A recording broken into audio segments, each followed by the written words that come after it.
Hey there everyone, and welcome back to more Let's Play Jade Cocoon 2. My name is Rabbit, and today is the 7th of August. It is a Friday, and yes, it has been about 2 weeks since our last episode.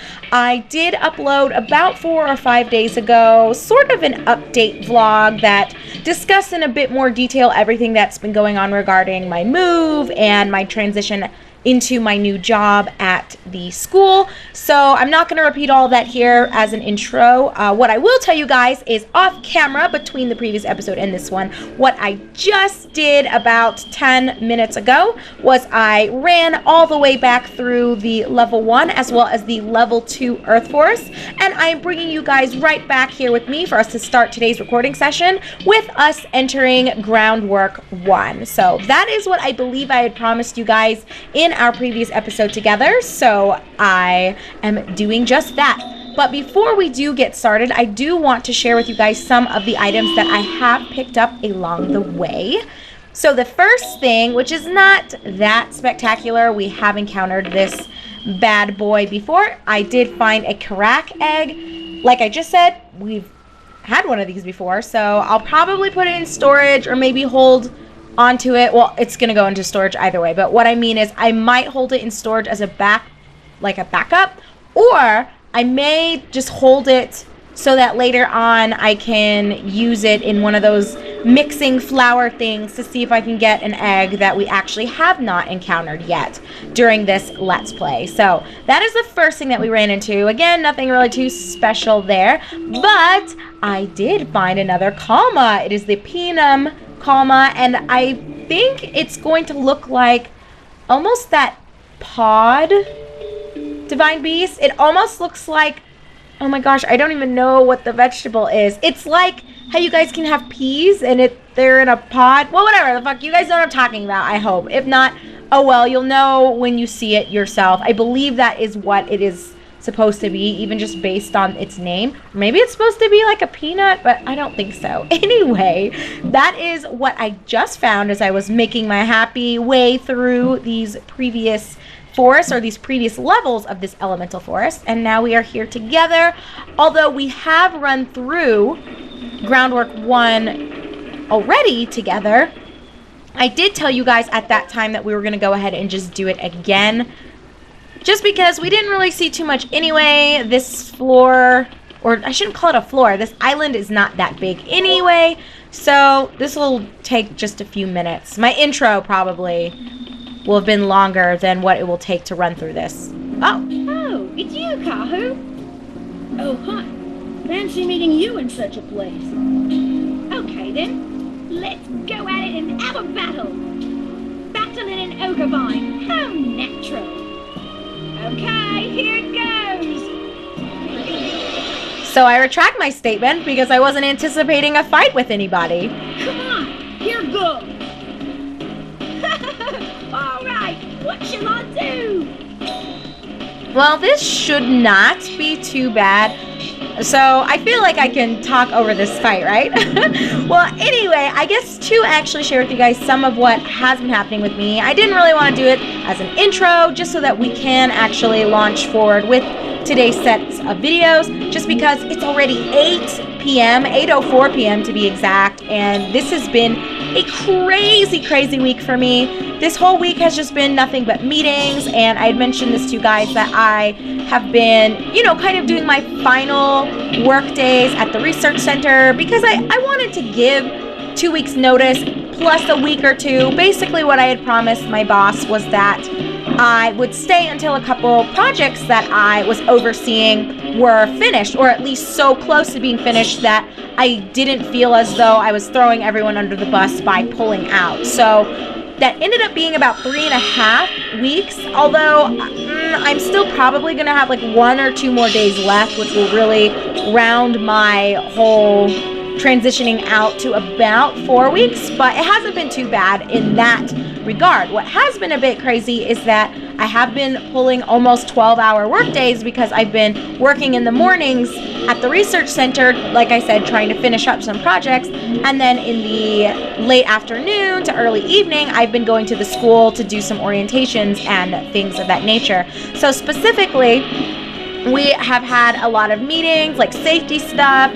We've had to see all these fucking presentations and kind of team building shit, which, don't get me wrong, it's great. And normally I would be so hyped and excited for that. I'm just getting started. Watch this. Oh, we shall watch, my lady. But anyway, normally I would be very ecstatic about these sorts of undertakings, especially if I'm going to be new and I'm going to be in this school.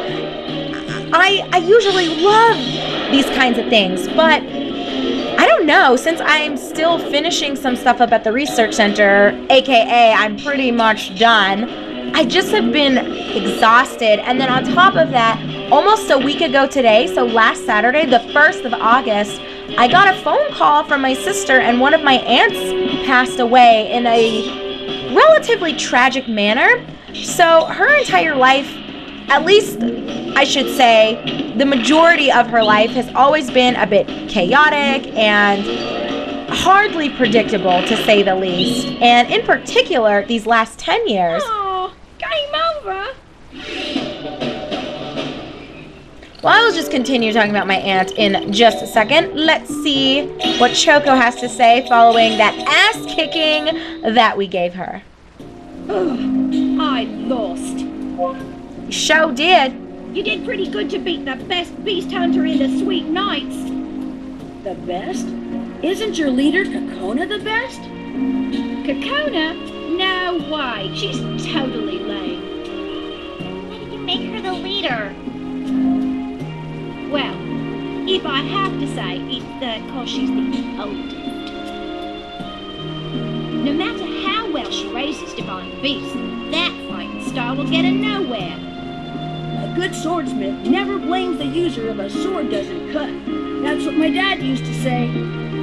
That's a challenge to the genius beast hunter Choco.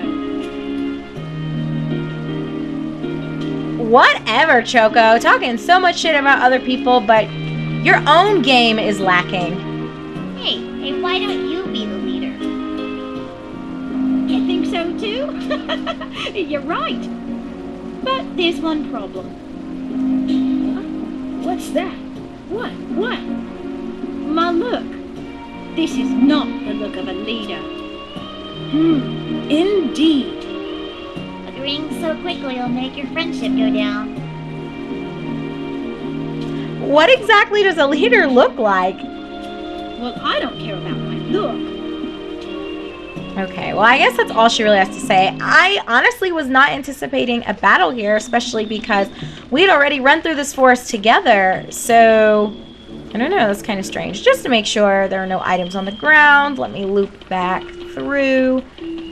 Alright, it looks like we're in the clear, so onward and upward to new territory. And anyway, picking back up with what I was saying about my aunt, these last 10 years in particular have been really hard for her. She got a divorce, and my uncle, I don't really know him well enough to speak to his character, so I don't know what really happened regarding their divorce, but some shit went down, and even though she had already been kind of borderline unstable in the first place, it just sent her over the edge for a myriad of reasons that I don't really want to get into. So I guess the point of all this is to say that the last 10 years of her life had been so rough, and it was quite tragic because she had 2 daughters, one of which I was pretty close to. I shouldn't say was, I still am somewhat close to her, and then she had a younger daughter that my sister was closer to. So when we would play together, I would hang out with the older one. My sister, who's younger than me, would hang out with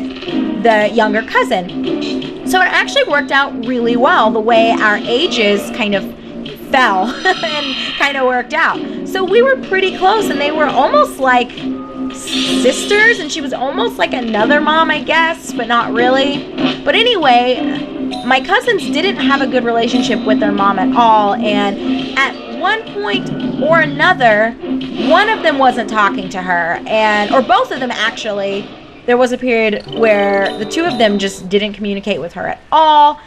They just, I don't know, they just felt like she was toxic and she was unstable, and the 2 girls just didn't want to deal with her drama, and they did not want to carry her burden. So I had a hard time dealing with it for a while, and I felt that they were being a bit too cruel. Do I really want to keep this? I guess I'll hold on to it. Actually, no, fuck that.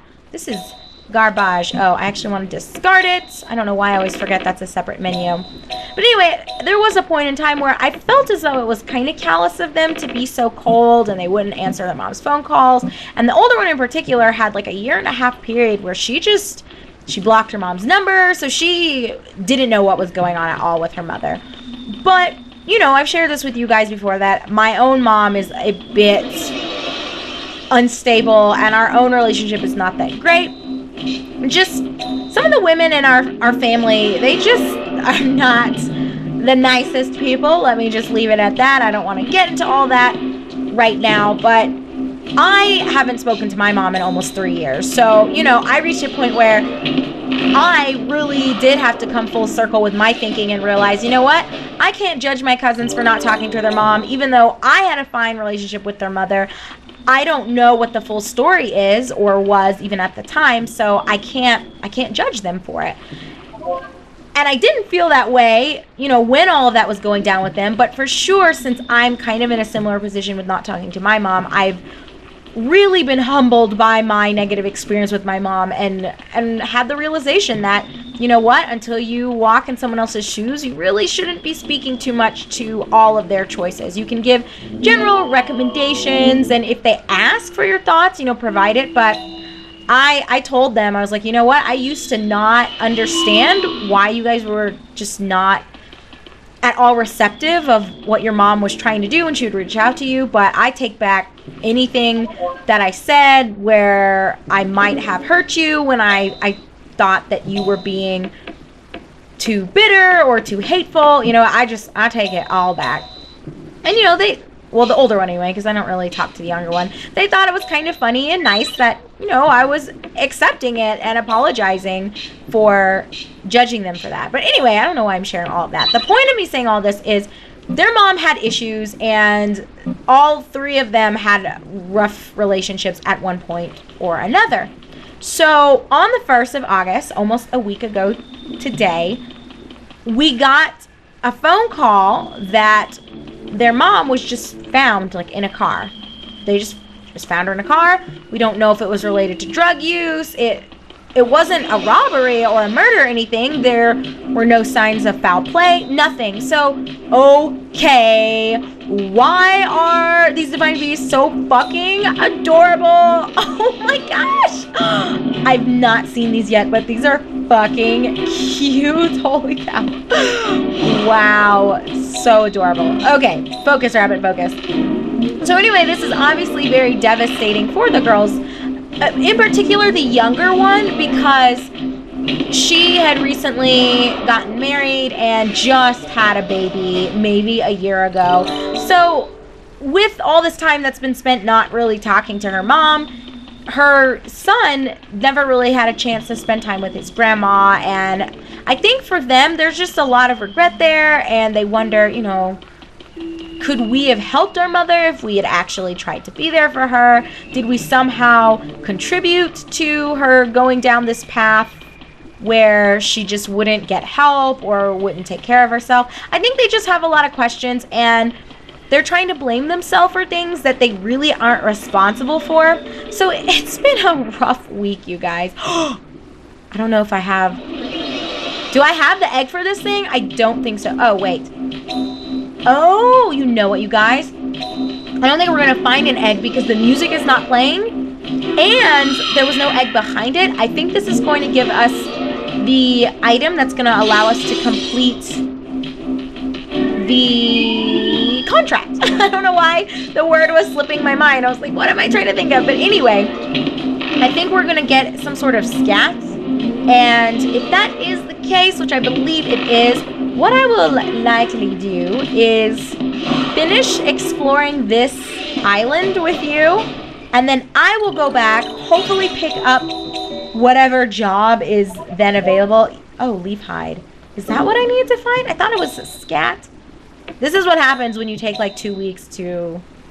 Oh, it is leaf hide. Okay, well, we only have a couple minutes left in this episode anyway, which should be enough to make it through this island, assuming that we don't have too many more cutscenes. We'll have to see. I want to go back to sell some shit anyway, so... Oh, fabulous.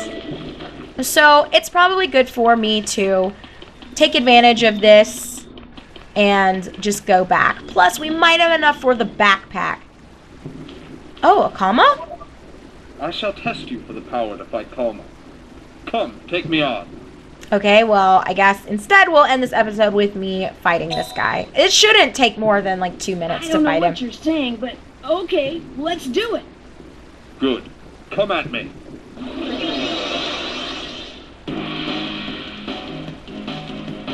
Come on, here goes. Watch carefully. This is a foolproof strategy. Okay, so I guess it's nice that we found that flower that healed us, although we weren't really lacking with HP or MP. Nevertheless, I guess to wrap up everything regarding my aunt, the younger daughter in particular has, I think, been the most tormented by this news, just because I think she was reaching a point where she was beginning to calm down from some of the altercations that they had had in the most recent years. And I believe, from what my younger sister was sharing with me, that she wanted to try to have a relationship again with her mom. And it's just kind of unfortunate that suddenly when wounds were healing for people, that's when, you know, it's gone. I must boost my defense again. So it just really makes you think, you know, if you are not speaking to someone in your family or a longtime friend or whatever, I would always suggest, and I had reached this conclusion years ago when my brother passed away unexpectedly, that you really day by day need to evaluate why you're upset with somebody and if it's worth holding on to that grudge. If it is a grudge, you know, I think there are definitely genuine reasons to cut people off. And I've always been of the mindset that just because someone is blood related, that doesn't mean you have to be friends, and it doesn't even mean you need to like each other. I've always made it very clear to my family, anyone in my family, that if they need something, I will let them have it. You know, I've sent money to family members that aren't in the U.S., that are struggling to come over here or were deported for various reasons. Not to toot my own horn, but I feel as though I'm very genuine and I'm very generous with my family and even strangers, you know. And if there's someone that I don't like, I still don't let that impede my ability to offer them something if they really need it from me. So even with my mom and the fact that I haven't spoken to her in, like I said, it's been almost 3 years, if not a little bit more than 3 years. I don't know. It's not like I've been fucking keeping track of that. But, you know, if I got a phone call that she was sick and needed some money, you better fucking believe that I will send it to her. I'm probably not going to call her and talk to her on the phone for an hour, but, you know, I'll call and say, hey, I heard you're sick. I'm so sorry to hear that. I hope everything's okay. You know, here's this because I heard you needed it. And if you need more than that, you have my fucking number. Let me know what you need. But I think she and I are past the point where we just can't have a friendship or a healthy relationship. It's toxic for both of us just because she won't budge on some things that are very important to me, and the things that I have budged on over the years just weren't regarded as enough, and I'm not going to waste my life trying to make other people accept me or like me. I'm too grown for that bullshit. You know, I'm 26 years old. My family has not supported me in a long ass time. Like, I've done pretty much everything myself. You know, I paid my way through my undergrad myself. I did my master's by myself. And right now I'm working and paying for my bills by my fucking self. So, you know, I just feel like they don't really have any say in my decisions. They have no stock in my life. And if you want to give me advice or recommendations, that's one thing. But if you're going to try to make me feel bad for choices that I've made or make me feel guilty because you didn't make the right choices, I'm not about that bullshit. And I've always made that very clear, not only to my family, but friends. Like, I'm not here to be your punching bag, and I'm not here to let you dump all your insecurities on. So I'm very patient. My husband will even tell you I have stayed in very toxic relationships, friendships, and family relationships, and all those kinds of encounters, just because I love people so much and I love so hard and passionately. But over the years, I've just had to prioritize myself and my feelings, and that was something that I absolutely did not do for a very, very long time, which is something I regret confessing, you know. So anyway, I guess long story long, I still don't talk to my mom, and it's something that I still think about every day, you know, whether or not it's worth me actually just self-centered dead man. Receive the sword of righteousness. Ooh, I don't know if Kahu really wants to be offered your sword, buddy. Keep it in your pants, please. But anyway, you know, I think about that every day, like whether or not I truly am okay with us not having a relationship. Is it worth me trying for the 20 billionth time to make things work? And I don't know. I can't bring myself to it, you know? So strong. But maybe someday, you know, maybe in another 5 or 10 years, she and I will be capable of having a friendship. But right now, she's still too stubborn, and I have to stand up for myself. You are the warrior I hoped for. Please, take this. Yes, that's right. That might be number 2. Woo-hoo-hoo! Give me You have already my collected many of them. egg. Well then, I shall also give you this. Prolific! Fuck yes, bitches! We have never had this egg before. This is a wonderful way of concluding this episode, although I suppose the story topic has not been the best. Good luck from now on. Well, thank you. Well, you guys, I guess I will just continue my story and thoughts in our next episode. This is, as I just said, a great way of wrapping this shit up. So when we come back together in our next video, we will chat with this Leif Beast Hunter once more just to see if he has anything else to say. Then we're going to wrap up exploring Groundwork 2. But before we head on to Groundwork 3, we will go back to the temple just so that I can turn in the leaf hide, see if I can pick up another contract / job, and then I will run us back through all of these on my own again. I promise I'm not going to make you see a repeat floor. I'll just bring you back when it's time to go on to Groundwork 3. So I think that's how we'll go ahead and proceed. I'm hoping that we will have enough cash to finally purchase the next backpack and maybe unlock another one if there is another option after the one that's presently being offered at Kiki Neck and Company. I don't know, but we'll see together in our next episode. So thank you so much for joining me for my Let's Play of Jade Cocoon 2. As always, I am your host, Rabbit, and I thank you so much for watching and look forward to seeing you very shortly.